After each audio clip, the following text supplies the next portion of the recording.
Olá pessoal, sejam todos bem-vindos a mais um vídeo aqui do nosso canal do Centro Espírita Allan Kardec. Eu espero de coração que todos vocês estejam bem. No vídeo de hoje nós estaremos dando continuidade aos comentários da obra O Livro dos Espíritos. Neste vídeo estaremos comentando as perguntas de 258 até a pergunta de 273. Tomamos a liberdade aqui de intitular esse vídeo As Escolhas das Provas. Sim, neste vídeo estaremos refletindo justamente sobre a questão do nosso livre-arbítrio em escolher as provações que nós passamos aqui nessa experiência corpórea. Vamos juntos então fazer essas reflexões? Sugerimos que você pause o vídeo, faça a leitura dessas perguntas e dessas respostas e depois venha para cá para que juntos possamos finalizá-la. Com a certeza de que Deus é amor, vamos então continuar os nossos estudos e comentários da obra O Livro dos Espíritos. Iniciando os nossos comentários a respeito dessas perguntas, nós vamos estar justamente refletindo sobre as provações que nós escolhemos para esta experiência. Sim, nós escolhemos. Os espíritos superiores nos explicam o seguinte: na erraticidade, vamos lembrar, nos vídeos anteriores nós vimos que entre uma encarnação e outra é o que nós chamamos de erraticidade. E uma coisa que é muito interessante da gente ressaltar: a vida eterna, a vida que é própria de nós é a vida espiritual. O que é passageiro, transitório, é a vida corporal. Então, na erraticidade, entre uma encarnação e outra, o espírito tem consciência e previsão da sua nova encarnação. E ele escolhe o gênero das provas. Isso constitui seu livre-arbítrio. Ou seja, quando ele volta para o estado original, para o mundo espiritual, ele reconhece se ele é feliz ou não, ou o que lhe falta para chegar ao estado da bem-aventurança, que nos é tão famosa. E aí ele reconhece o que lhe falta para então chegar. E nós vimos que a maneira então para que ele chegue aquilo que lhe falta, para que ele então se depure e se purifique, vem então a questão das expiações, a questão das provas, ou seja, a encarnação, vem então a nova experiência corpórea. Porque, como a gente já comentou, tem coisas que a gente realmente só aprende encarnando novamente. Aí você vira e fala assim: mas João, o parente complicado que eu tenho, a vida financeira arrochada que eu tenho, as dificuldades que eu passo, eu pedi por isso? Aham, você pediu. Você pediu. É uma consequência do livre-arbítrio. Você fala: não faz sentido. Não, eu quero uma vida boa. Por que eu não pedi para ser milionário? Por que eu não pedi para, sabe, saúde e tudo mais, uma casa boa, né? Bom, essas falas, elas são muito complicadas porque, primeiro, a gente não reconhece que o que a gente tem já é ótimo e já é mais do que o suficiente. Segundo, essa fala é de pensarmos que essa vida é a vida eterna. Isso daqui é palco. A vida corpórea é só uma semelhança, é uma exemplificação, é um teste que nós estamos passando para a nossa vida verdadeira, que é a vida espiritual. E aí eles continuam.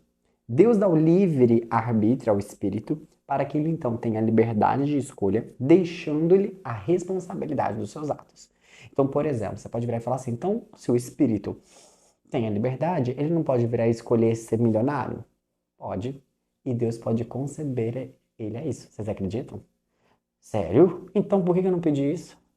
Aí ele fala: a riqueza, poderes, são geralmente as encarnações mais difíceis. Por quê? Sucumbir ao vício, sucumbir ao erro, em fazer com mau uso desses atributos, dessas posses que na verdade são apenas empréstimos, né? Pode fazer com que nós soframos muito mais. E aí depois vamos ter que vir várias e várias vezes para pagar o mal que a gente fez. Provavelmente uma explicação, né? Uma pessoa foi muito rica, mas utilizou da sua riqueza de uma maneira errada. Ela vem na outra encarnação miserável, pobre. Por quê? Para que o espírito tenha consciência dessa situação. É através da ausência que nasce a questão, né, a teoria do impacto, que nasce a questão da consciência. Através da falta, reconhece-se a presença da dor, a saúde, da indiferença, do ódio, o amor, e assim por diante, né? Então, tem muito ligado com essa questão. Então, ele coloca o seguinte: devemos lembrar que Deus é justo, então cada um as suas obras. mas que ele também é supremamente bondoso. Ou seja, toda manhã nós vamos ter uma nova oportunidade de recomeçar. Então o Espírito errou, fez coisa ruim com os empréstimos, com as escolhas da reencarnação. Ele vai ter uma nova oportunidade para desfazer os erros, para aprender, para evoluir. Deus é infinita bondade e sempre há oportunidade de fazer novamente. Olha que interessante isso, né? E eles colocam, né? Sempre é possível recomeçar. Então, a provação, né, que acontece na nossa vida, quem cria é Deus. Porque lembre-se, Deus é o arquiteto universal. Ele é o engenheiro universal, ele constrói tudo ali. Mas quem pediu por essa aprovação fomos nós. À medida que a nossa consciência vai evoluindo, nós vamos aumentando cada vez mais as nossas provas, aquilo que a gente quer. Por exemplo, já viu? É muito fácil você agradar uma criança. Ela tem ali uma consciência, ela quer água, comida, dormir. À medida que essa criança vai evoluindo, o que ela pede já vai aumentando a lista. Você pega ali um adolescente, um adulto, já tem ali vários requisitos. A mesma coisa com o espírito. Olha que interessante isso. Os espíritos superiores fazem toda hora essa comparação para que ajude a gente a entender. Porque muitas das vezes a gente vira e fala assim, mas João Vitor, eu não ia pedir uma vida assim, né? Nossa. Eu sei, pessoal, mas a gente deve entender que esse pensamento, ela vem muito da ideia de que considerarmos que essa vida aqui, ela é a única. Porque se ela realmente fosse a única, concordo com vocês. Nossa, eu queria também a vida boa, não é verdade? Mas se a vida espiritual, a vida da essência é o eterno, então vocês concordam comigo que passar uns 40, 50, 80, 100 anos aqui na dificuldade, mas para que me ensine a ser mais justo, ser mais honesto, ser mais verdadeiro, ser mais amoroso, vai valer muito mais a pena. Porque eu vou voltar para minha vida de origem, para minha vida eterna, melhor do que quando eu entrei aqui. Vocês não concordam? Olha que interessante a pergunta de 259 e a sua respectiva resposta.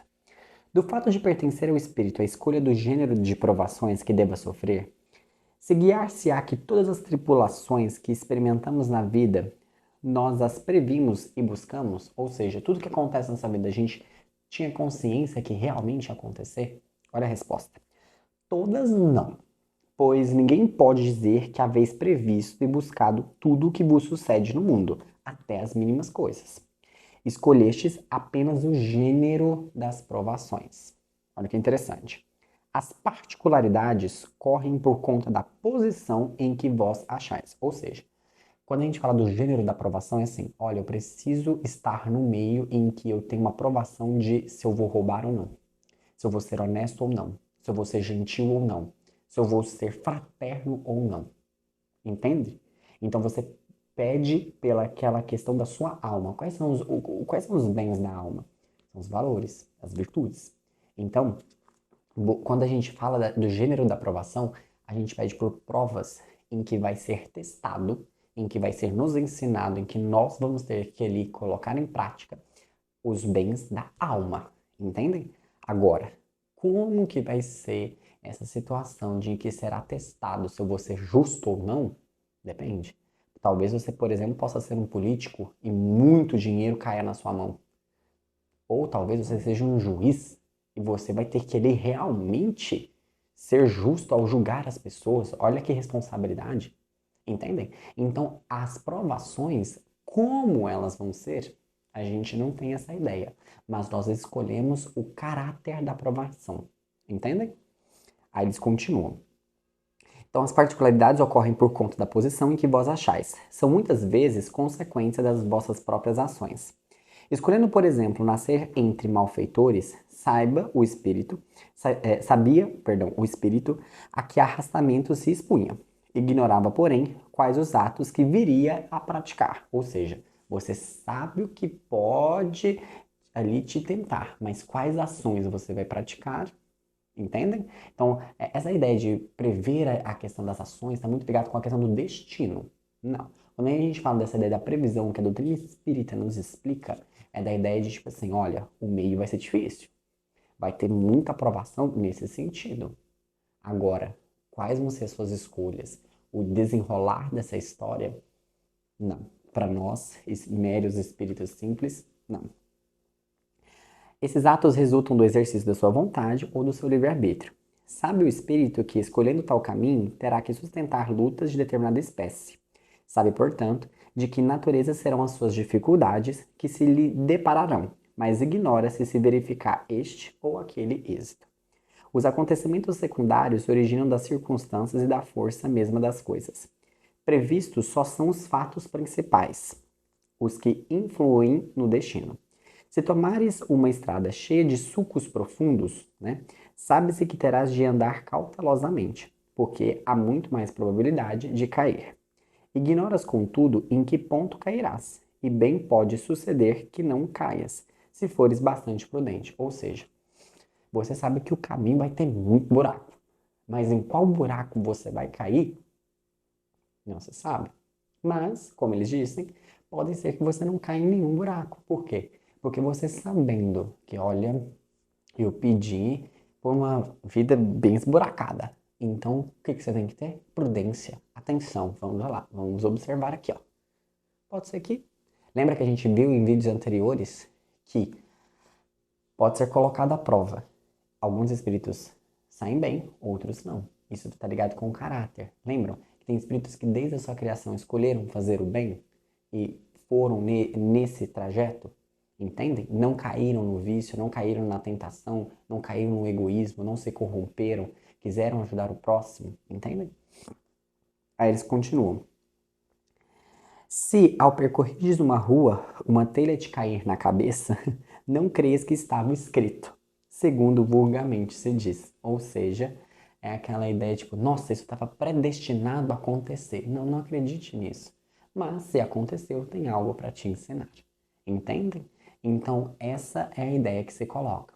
Aí olha a pergunta de 260, que é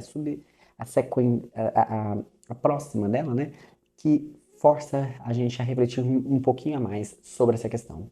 Allan Kardec pergunta, como pode o espírito desejar nascer entre gente de má vida? Tipo, como que alguém vai pedir por isso? Olha que resposta interessante. Forçoso é que seja posto no meio onde possa sofrer a prova que pediu. Pois bem, é necessário fazer uma analogia. Para lutar contra o instinto de roubo, então o espírito ele tem um instinto de roubar.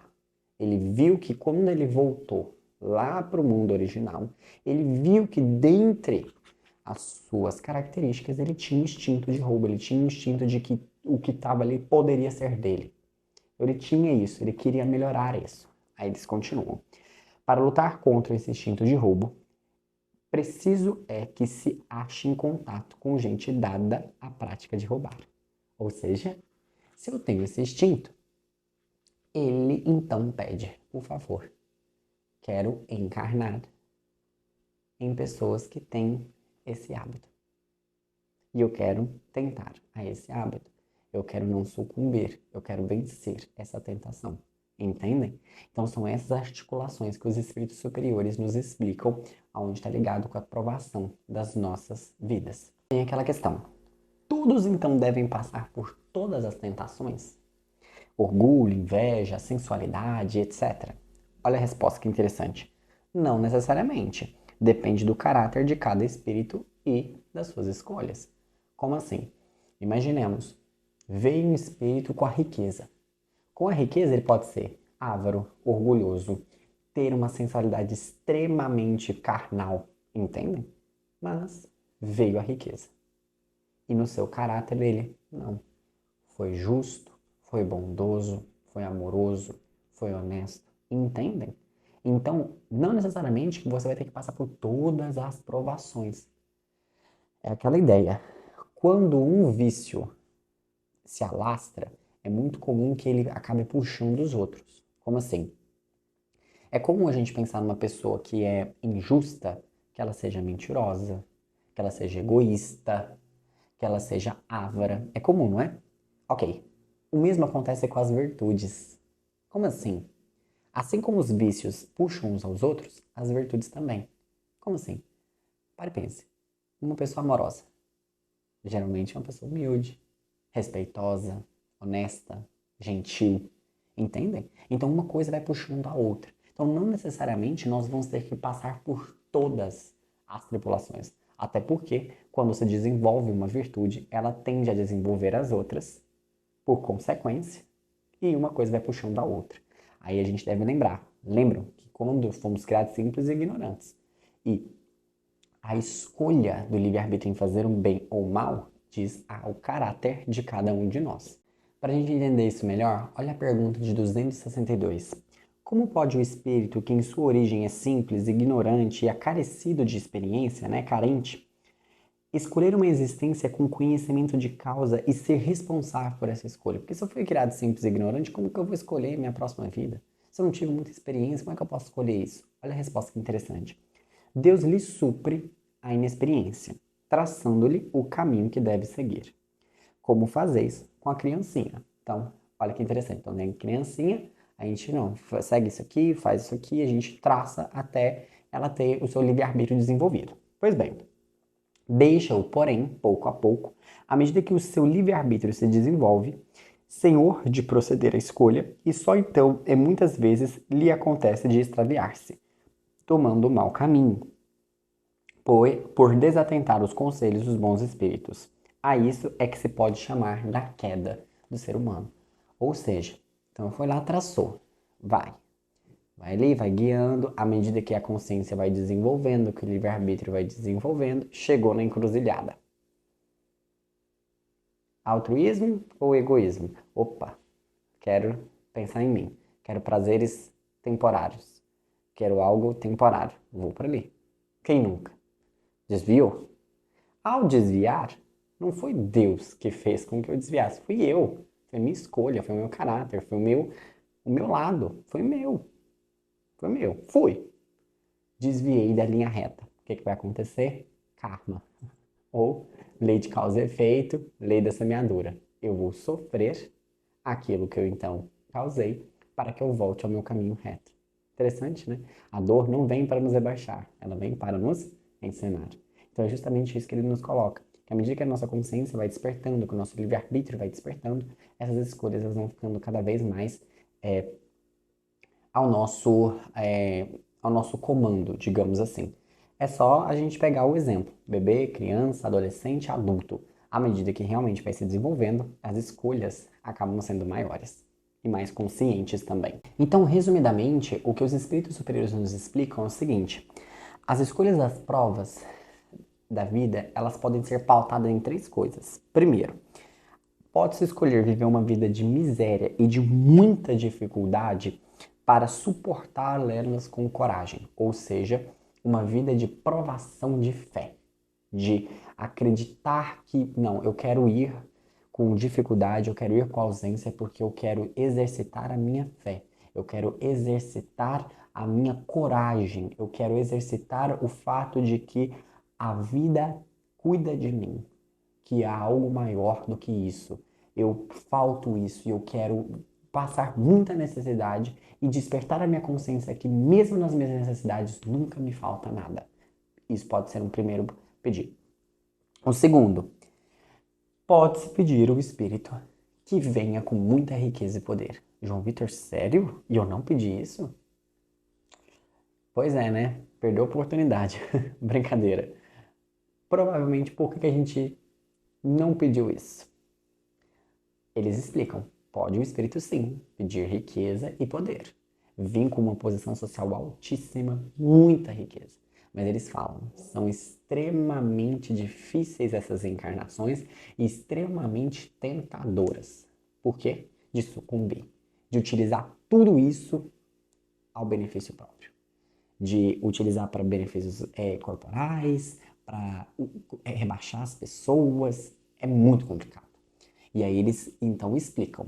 Essa situação, quando Deus permite, é para talvez ensinar o espírito aquela ideia de que nada se progride da noite para o dia. É gradativo, é passo a passo, é tudo, né? E eles falam que, além dessa questão da possibilidade de viver uma vida de miséria ou uma vida de riqueza, o espírito pode pedir para que ele venha para cá para provar, para experimentar as suas forças contra um vício que ele tem.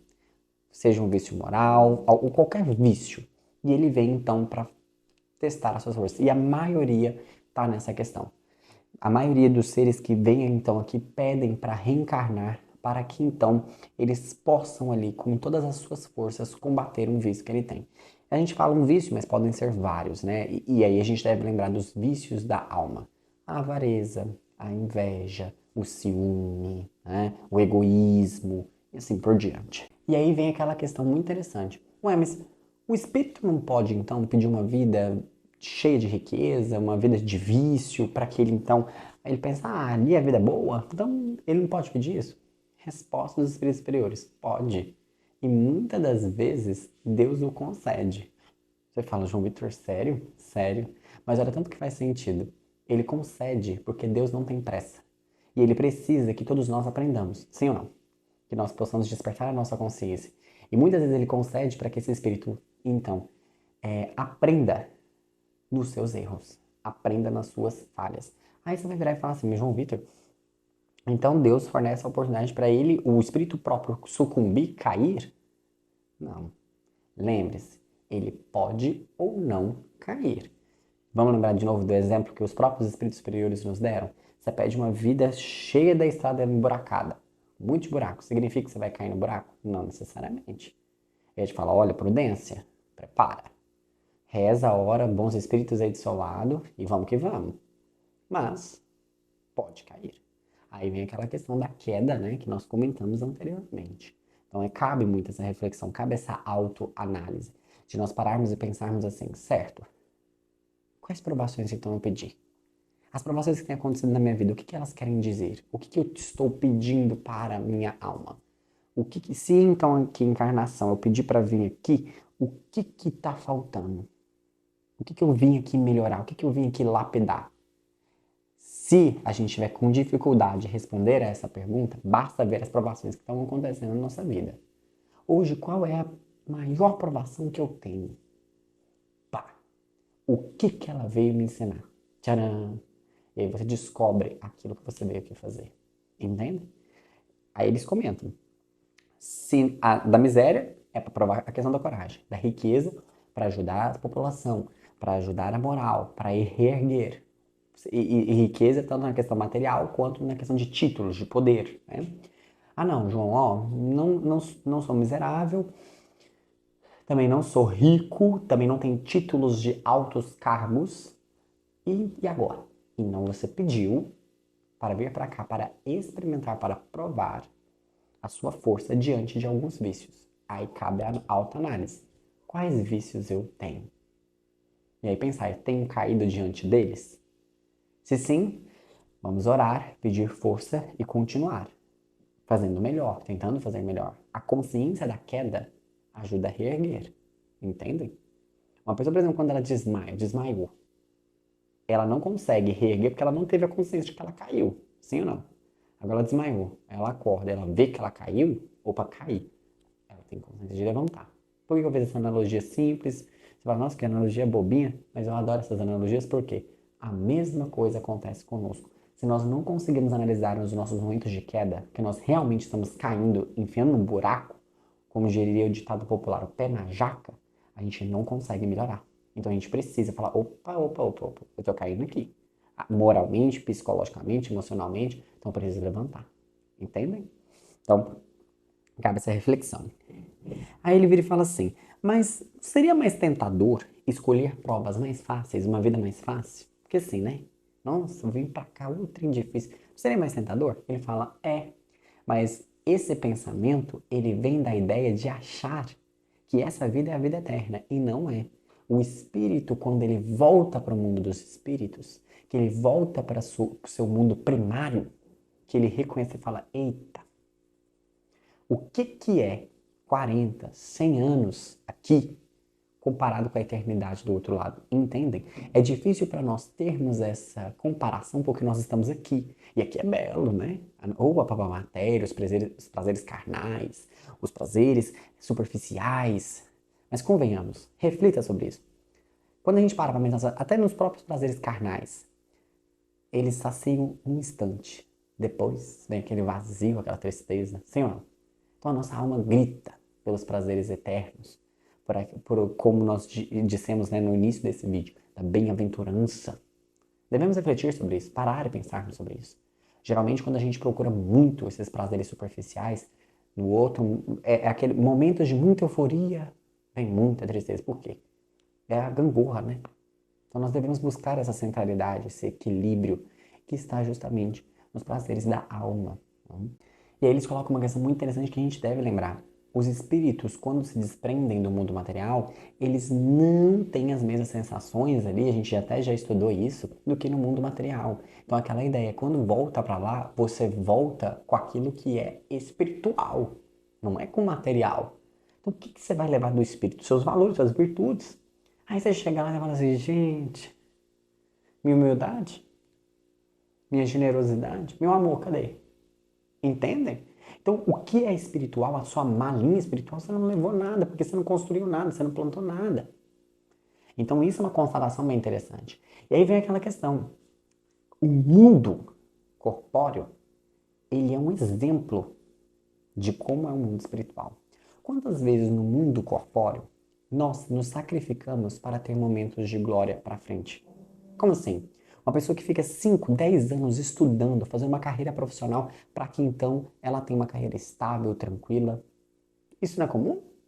E a gente não acha isso uma loucura. Por que então, quando a gente faz analogia para o mundo espiritual, vir para cá, para ter uma vida de sacrifício, de duras provas, a gente fala, não, mas essa ideia aí já está um pouco meio... A gente faz a mesma coisa no mundo corpóreo. Vocês não concordam? Então, se lá é o mundo eterno, eu vou voltar para lá. Lá é o eterno, é o que vai durar.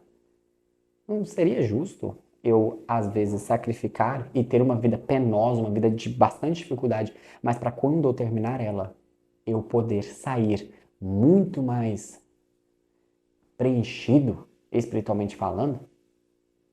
Como diz, saí para estudar e voltei para casa muito mais estudioso.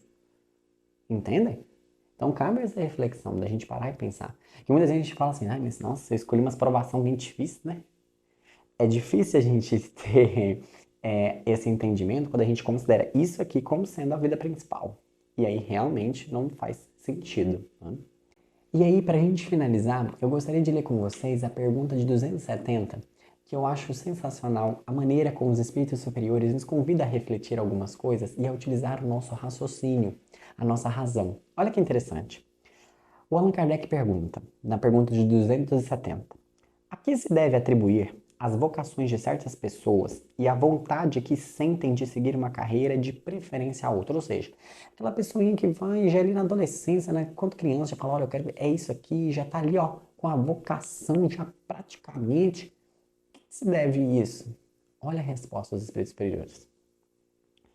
Parece-me que vós mesmos podeis responder a essa pergunta. Eu amo a maneira como eles respondem.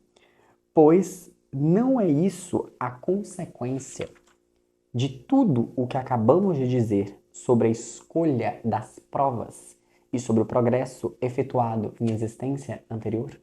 Ou seja, ele respondeu a pergunta com outra pergunta. Como assim? O Allan Kardec questionou, como explicar essas pessoas que vêm com essa vocação, que já vêm ali destinadas a isso, e já estão muito focadas e tudo mais? Aí eles falam, mas eu acho que você mesmo consegue responder isso. Isso não seria uma prova de tudo que a gente está falando? Como assim? Ué, nós não estamos falando para você que vocês escolhem as provações da vida? Que vocês escolhem as dificuldades? Escolhem a vocação? Escolhem o caminho que vão trilhar? Uhum. Pois então, qual a melhor prova disso? As pessoas que já vêm e já estão com lá direcionado. Não é um bom exemplo? Nossa, João, nunca tinha pensado por isso. Eu confesso que eu também não. Por isso que é muito interessante ler o Livro dos Espíritos, porque eles fazem essas analogias muito interessantes. Lembre-se, o mundo humano é uma cópia do mundo espiritual. Então é nesse momento que a gente para refletir muito sobre essa questão. E aí ele fala, lembra que lá na erraticidade eles também estudam? Eles também se preparam?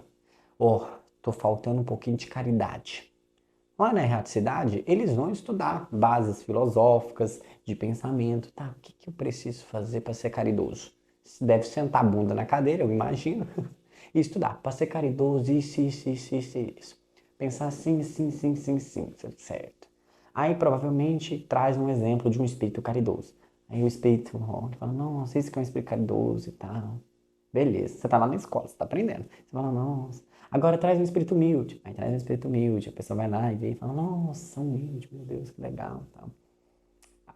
Você só observando isso, você já aprendeu? Não. O que você vai fazer? Prova, prova. E como é que é a provinha do mundo espiritual? Encarnação.